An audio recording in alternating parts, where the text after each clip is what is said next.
बच्चों, आज हम पढ़ेंगे कक्षा 7 सामाजिक अध्ययन के अंतर्गत हमारा पर्यावरण विषय का तीसरा पाठ, हमारी बदलती पृथ्वी। हम आपको बताएंगे यहाँ पर इस पाठ से संबंधित प्रश्नों के उत्तर अभ्यास प्रश्नोत्तर में। और पहला प्रश्न आप देख सकते हैं, निम्न प्रश्नों के उत्तर दीजिए। और प्रश्न क्या है आपके लिए, देख सकते हैं आप, प्लेटें क्यों घूमती हैं।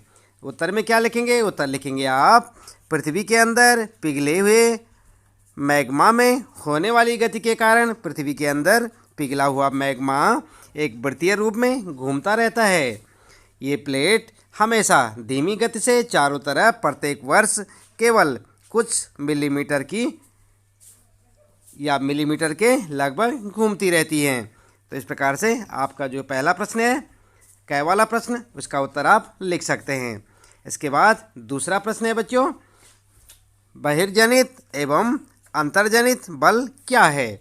और इसमें क्या करेंगे आप, उत्तर लिखेंगे सबसे पहले अंतर्जनित बल, और यहाँ पर हेडिंग डालेंगे आप। इसके बाद लिखेंगे जो बल पृथ्वी के आंतरिक भाग में घटित होते हैं उन्हें अंतर्जनित बल कहते हैं। अंतर्जनित बल कभी आकस्मिक गति उत्पन्न करते हैं तो कभी धीमी गति। इस प्रकार से देख रहे हैं ना आप, यहाँ पर आपका ये प्रश्न है और उसका उत्तर आप यहाँ पर इस प्रकार से लिखेंगे। उसके बाद लिखेंगे दूसरे नंबर पर बहिर्जनित बल, और इसमें भी हेडिंग डालेंगे। उसके बाद लिखेंगे जो बल पृथ्वी की सतह पर उत्पन्न होते हैं उन्हें बहिर्जनित बल कहते हैं। ठीक है, तो इस प्रकार से आप अपने दूसरे प्रश्न का उत्तर यानी ख प्रश्न का उत्तर लिखेंगे। इसके बाद बच्चों अगला है आपका, यहाँ पर आपसे पूछा गया है अपरदन क्या है। आप देख सकते हैं अपने पाठ के जो प्रश्न है, अपरदन क्या है, उत्तर में लिखेंगे भूपृष्ठ पर बहता हुआ जल, पवन, हिम जैसे विभिन्न घटकों के द्वारा होने वाले कटाव छटाव को अपरदन कहते हैं। जैसे नदियों द्वारा वी, आप देख रहे हैं यहाँ पर, वी आकार की घाटी का निर्माण करना, पवनों द्वारा वरखान एवं छत्रक शैल का निर्माण करना। तो इस प्रकार से आप अपने प्रश्न का उत्तर लिखेंगे। इसके बाद अगला प्रश्न है आपका, बाढ़कृत मैदान का निर्माण कैसे होता है। तो यहाँ पर उत्तर क्या लिखेंगे, उत्तर लिखेंगे कभी कभी नदी अपने तटों से बाहर बहने लगती है, फलस्वरूप निकटवर्ती क्षेत्रों में बाढ़ आ जाती है। बाढ़ के कारण नदी के तटों के निकटवर्ती क्षेत्रों में महीन मिट्टी एवं अन्य पदार्थों का जमाव करती है। ऐसी मिट्टी एवं पदार्थों को अवसाद कहते हैं। इससे समतल उपजाऊ बाढ़कृत मैदानों का निर्माण होता है। ठीक है, तो इस प्रकार से आप अपने गह वाले प्रश्न का उत्तर यहाँ से देख के लिख सकते हैं। अगला है छह प्रश्न है बच्चों, बालू टिब्बा क्या है। तो जानते हैं आप बालू टिब्बा क्या है। उत्तर में लिखेंगे मरुस्थलीय भागों में पवन के द्वारा रेत को एक स्थान से दूसरे स्थान पर बहाकर ले जाती है। जब पवन का बहाव रुकता है तो यह रेत गिरकर छोटी पहाड़ी बनाती है। इनको बालू टिब्बा कहते हैं। ठीक है, तो इस प्रकार से आप बालू टिब्बा के बारे में लिख सकते हैं। अगला है आपका प्रश्न बच्चों, समुद्री पुलिन का निर्माण कैसे होता है।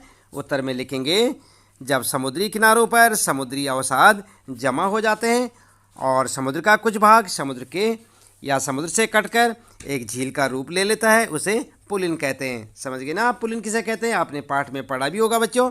और इसके बाद अगला है आपका प्रश्न, चाप झील क्या है।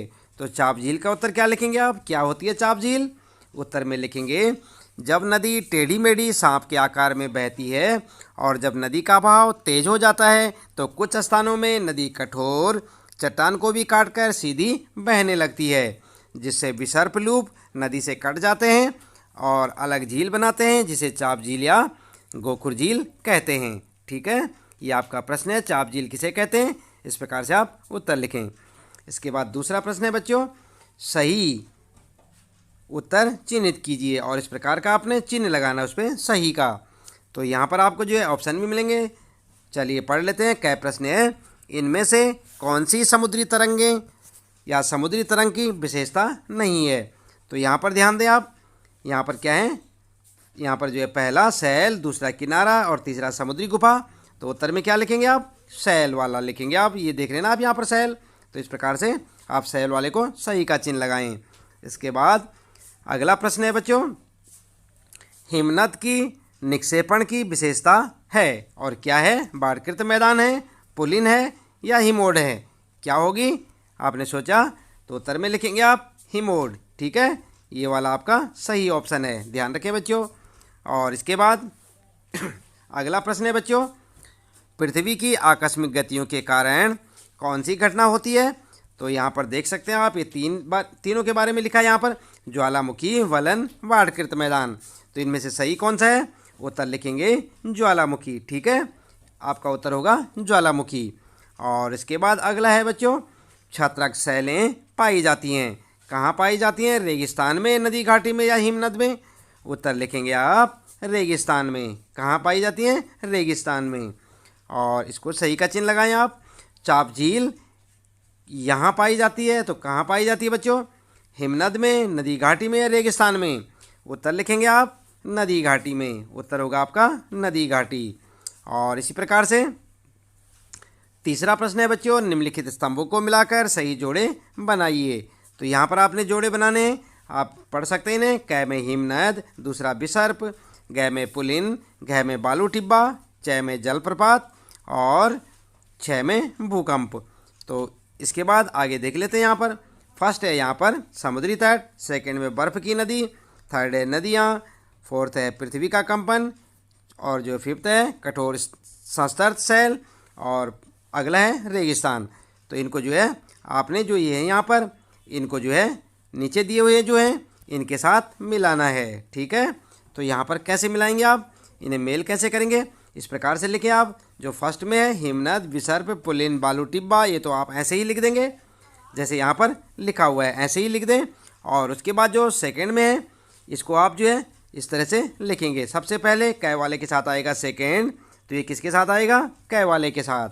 और यहाँ पर जो है ख वाले के साथ कौन सा आएगा? ख जो है ख के साथ आएगा नदियाँ।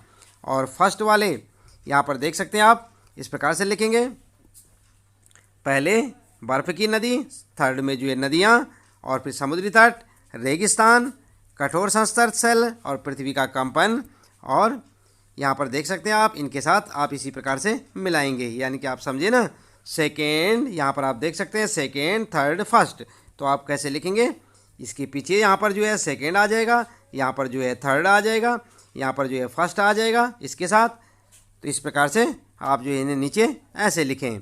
इसके बाद बच्चों अगला है यहाँ पर कारण बताइए, और कारण बताना आपने। कै में कुछ शैल छत्रक के आकार में होते हैं, तो उत्तर में लिखेंगे क्यों होते हैं, उसके उत्तर में उत्तर लिखेंगे कुछ शैलों का छत्रक के आकार में होने के कारण, और यहाँ पर हेडिंग डालेंगे। उसके बाद लिखेंगे मरुस्थलीय भागों में पवनों के साथ चलने वाले रेत के कण मार्ग में पड़ने वाले चट्टानों के निचले हिस्से को अधिक घर्षित करते हैं, और ऊपरी हिस्सों को इन पवनों से घर्षण काफ़ी कम होता है, इसलिए निचले हिस्सों की चट्टानें काफ़ी घिस जाती हैं, और ये चट्टानें छतरीनुमा आकार की बन जाती हैं, जिसे छत्रक शैल कहा जाता है। समझ गए ना आप छत्रक शैल किसे कहते हैं? यहाँ से आप जो है समझ सकते हैं इन्हें। जो है कै में पूछा था कुछ शैल छत्रक के आकार में होते हैं, और इसका कारण बताइए कि क्यों होते हैं, तो आप उत्तर इस प्रकार से लिखेंगे। अगला है बच्चों ख वाला, बाढ़कृत मैदान बहुत उपजाऊ होते हैं, तो इसका कारण क्या है? आपने कारण बताना है। उत्तर लिखेंगे बाढ़कृत मैदानों के बहुत उपजाऊ होने का कारण, हेडिंग डालेंगे। और उसके बाद लिखेंगे पॉइंटों में, नंबर 1, बाढ़ के समय नदी अपने तटों को पार कर अपने आसपास के क्षेत्रों को जलमग्न कर देती है। दूसरा पॉइंट लिखेंगे, बाढ़ के समय नदी के साथ काफ़ी मात्रा में मलबा या अवसाद बहते हैं, इन अवसादों या मलबों को नदी अपने आसपास के क्षेत्रों में जमा कर देती है। तीसरा पॉइंट लिखेंगे बच्चों, इन अवसादों या मलबों में काफ़ी मात्रा में ह्यूमस होती है, जो कि बाढ़कृत मैदानों को अधिक उपजाऊ बना देती है। तो ठीक है बच्चों, आप समझ गए होंगे यहाँ पर। ये जो है इसका उत्तर जो है इन 3 पॉइंटों में आप लिख सकते हैं। अगला है बच्चों यहाँ पर गए वाला प्रश्न है, समुद्री गुफा स्टैग के रूप में परिवर्तित हो जाती है, और इसका कारण क्या है? आपको कारण लिखना है, तो कारण में लिखेंगे, उत्तर लिखेंगे समुद्री गुफा स्टैग के रूप में परिवर्तित होने का कारण, और हेडिंग डालेंगे, लिखेंगे समुद्री तरंगे या समुद्री तरंग के अपर्दन एवं निक्षेपण तटीय स्थलाकृतियाँ बनाते हैं। समुद्री तरंगें लगातार शैलों से टकराती रहती हैं, जिससे दरार विकसित होती है। समय के साथ ये बड़ी और चौड़ी हो जाती है। इनको समुद्री गुफा कहते हैं। इन गुफाओं के बड़े होते जाने पर इनमें केवल छत ही बचती है, जिससे तटीय मेहराब बनते हैं। लगातार अपर्दन छत को भी तोड़ देता है और केवल दीवारें बचती हैं। दीवार जैसी इन आकृतियों को स्टैक कहते हैं। ठीक है, तो आप जो इस प्रकार से गए वाले का उत्तर लिख सकते हैं। इसका कारण आपने बताना था, तो आप यहाँ से ये सब लिख लें। इसके बाद गए वाला है यहाँ पर बच्चों, आप पढ़ सकते हैं इसे। भूकंप के दौरान इमारतें गिरती हैं, तो इसका कारण क्या है, क्यों गिरती हैं? आप जानते हैं भूकंप के दौरान इमारतें क्यों गिरती हैं? उत्तर में लिखेंगे भूकंप के दौरान इमारतें गिरने का कारण। हेडिंग डाल के लिखेंगे पॉइंटों में। नंबर 1, भूकंप के दौरान पृथ्वी की सतह पर काफ़ी कंपन होता है। इस कंपन से मकान या इमारतें हिलने लगती हैं और हिलने से मकान या इमारतें गिरने लगती हैं। ठीक है, दूसरा कारण लिखेंगे अधिकांश इमारतें भूकंपरोधी नहीं होती हैं। ठीक है, जब भूकंपरोधी नहीं है तो फिर क्या होता है, भूकंप आने पे गिर जाती हैं। अगला है बच्चों 5वां प्रश्न आपके लिए। क्रियाकलाप नीचे दिए गए चित्रों को देखें। तो यहाँ पर जो है आप ध्यान दें, यह नदी द्वारा निर्मित स्थलाकृतियाँ हैं। इन्हें पहचानिए एवं बताइए कि नदी के अपर्दन अथवा निक्षेपण अथवा दोनों का परिणाम है। तो यहाँ पर आप देख सकते हैं बच्चों, सबसे पहले चित्र देख सकते हैं, फिर यहाँ पर स्थलाकृति है और फिर यहाँ पर प्रकार है, अपर्दन अथवा निक्षेपण अथवा दोनों। तो यहाँ पर जो है इस प्रकार से आप उत्तर लिखेंगे। उत्तर में लिखेंगे सबसे पहले उत्तर और उसके बाद इसी प्रकार से एक टेबल बनाएंगे आप भी, जैसे प्रश्न में बनी हुई है। देख लेना आप यहाँ पर टेबल बनाने के बाद जैसे आपकी टेबल तैयार हो जाती है, आप क्या करेंगे, यहाँ पर सबसे पहले लिखेंगे चित्र, यहाँ पर लिखेंगे स्थलाकृति और यहाँ पर प्रकार, जैसे कि आपके प्रश्न में लिखा हुआ था। फिर यहाँ लिखेंगे अपर्दन अथवा निक्षेपण अथवा दोनों।